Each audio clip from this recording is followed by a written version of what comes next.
Los padres no solo son importantes entre los humanos, sino que también son valiosos en el reino animal.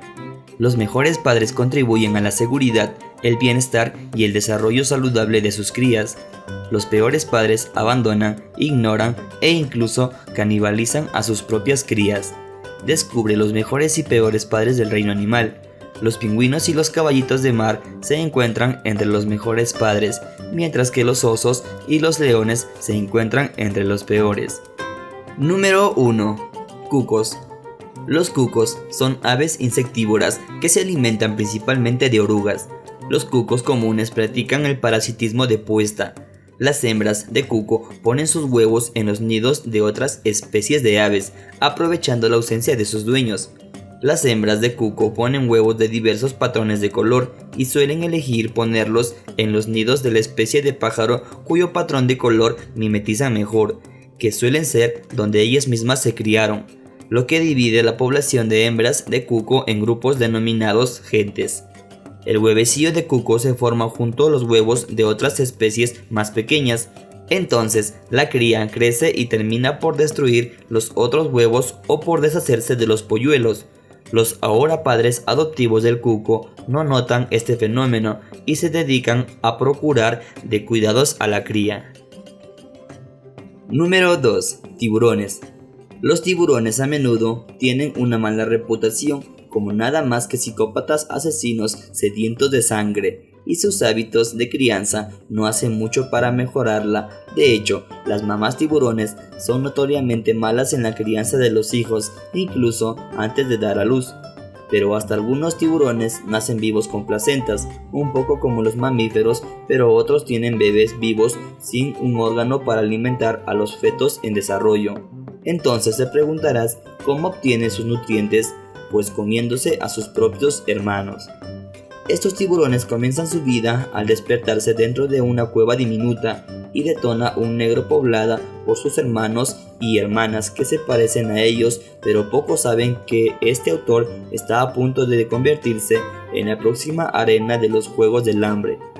Puede haber hasta 20 huevos comenzando en 2 úteros y cada una eclosión hará y vivirá pacíficamente dentro de su madre hasta que le crecen las mandíbulas afiladas y sientan que sus diminutos vientres retumban de los 20 bebés que nacen. Solo uno de cada útero sobrevivirá para nacer en el mundo. Número 3. Demonio de Tasmania.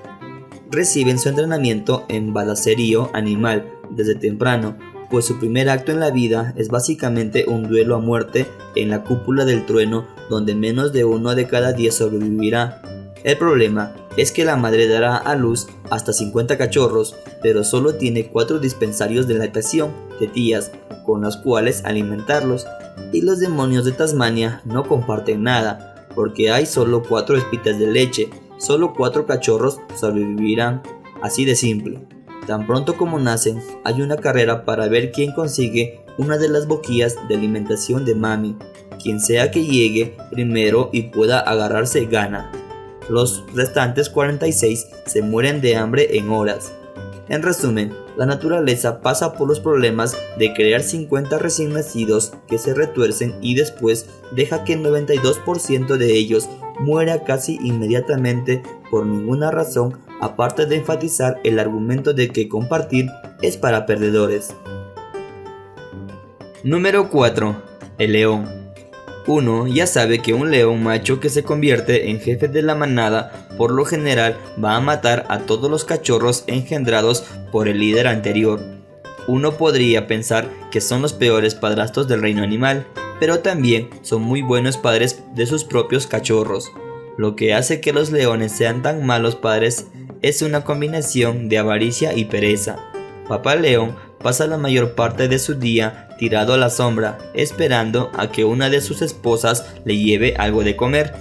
La hembra hace todo, caza para comer y se ocupa de casi la totalidad de la crianza de los hijos. El trabajo del hombre es proteger su territorio de otros animalejos carroñeros como las hienas. Una vez que la leona trae a casa la comida, el león macho es siempre el primero en comer y deja las sobras para el resto de la manada, incluyendo a cualquiera de sus hijos recién destetados. Si la temporada de caza viene mala, un macho alfa dejará que sus esposas e hijos mueran de hambre. Número 5. El oso pardo. Es raro que un padre del reino animal se coma a los hijos cuando no está desesperado por comida, pero el oso pardo se olvida del amor filial y hace precisamente eso. Estos papitos son muy protectores de su territorio, que puede abarcar hasta 3 kilómetros. Estos osos son cazadores oportunistas, dispuestos a matar y comer todo lo que se le cruce en su camino, incluso a sus propios cachorros. Eso significa que mamá osa tiene que ser archisobreprotectora, no solo asegurarse de poder alimentar bien a sus cachorros y enseñarles cómo sobrevivir por sí mismos, sino también asegurarse de que sus pequeñitos no se metan en el territorio paterno. Número 6. La vinchuca. Con un nombre como así, nadie espera que este insecto sea dulce, pero el canibalismo filial sigue siendo bastante desagradable. El papá se encarga de la protección de sus huevos hasta que eclosionan. Su táctica para la supervivencia consiste en comer los huevos en los bordes. De esta manera protege a los del interior, que tienen más probabilidades de ser víctimas de las avispas parásitas. Esta estrategia defensiva es tan natural que los insectos lo hacen, incluso en entornos de laboratorio desprovistos de cualquier tipo de peligro. Los científicos creen que esto se debe a que el macho no solo protege a las crías contra los parásitos, sino que también proporciona a la vinchuca con abundantes nutrientes para cuando el alimento escasea. Curiosamente, estos bichos tienen un lado bondadoso y, al igual que los hombres, son algunos de los poquísimos insectos que están dispuestos a adoptar crías de otros padres. Número 7. Cangrejos rojos de la isla de Navidad. Cada año, entre octubre y diciembre, 50 millones de cangrejos rojos de la isla de Navidad migran desde sus hogares en la jungla hacia la costa para depositar sus huevos en el mar en un evento espectacular. Después de que los cangrejos se aparean, las hembras ponen alrededor de 100.000 huevos. Cada una solo puede desovar huevos una vez al mes, con las mareas y una fase especial de la luna con condiciones tan específicas requeridas para su nacimiento. Pensarías que los bebés resultantes serían totalmente sagrados o algo así, pero estarías equivocado. Las crías de cangrejo recién desovadas van a la deriva en el mar durante el primer mes de su vida, y si tienen suerte, las corrientes las arrastrarán de regreso a la isla de Navidad. Pero si alguno de los cangrejos en desove decide migrar tarde con el objetivo de la misma marea, un mes después puede ocurrir una situación notablemente extraña. Las hembras de cangrejo preñadas bajan a la costa para devorar, al mismo tiempo que las crías de cangrejo del mes pasado pueden encontrarse con una alfombra roja viviente que regresa del agua y regresa a la jungla. Y es así como la hembra cangrejo se da un festín con los bebés recién llegados.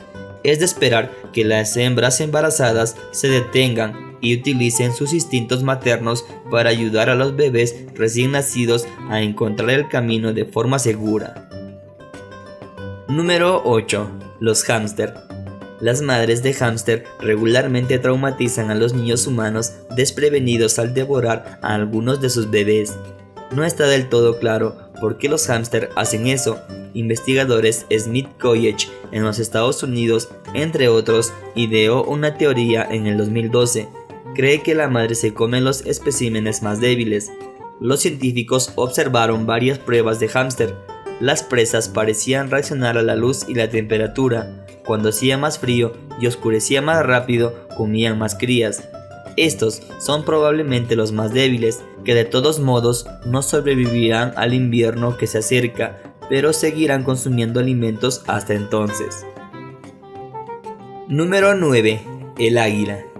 Las madres águilas calva no intervienen en las feroces luchas que libran sus crías.